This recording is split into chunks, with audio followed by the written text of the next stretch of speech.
denizin olar mı gören? Edebilirəm dərliyimi, bilirsən dənizi çox sevirəm mən. İtərəm gözünün maviliyində.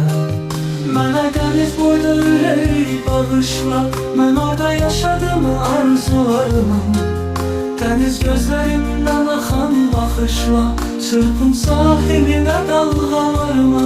Nə ayrılıq olur, nə də ki həsrət, sənin limanına heç yanaşmasın. Sən mənə dəniz ol, ismi məhəbbət, dalğan əllərimi heç buraxmasın.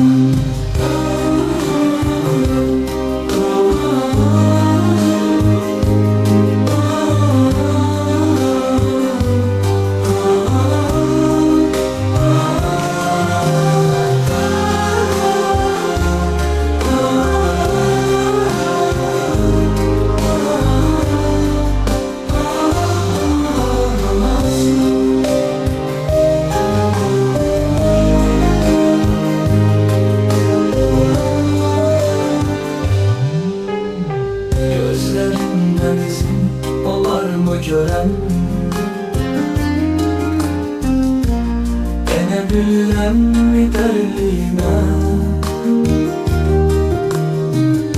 Bilirsən dənizi çox sevirəm mən. İtərəm gözümün maviliyində.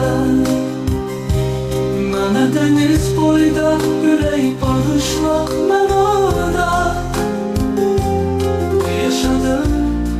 arzularımı, dəniz qarımı, dəniz gözlərimdən axan baxışla, çırpın sahilinə dalğalarımı.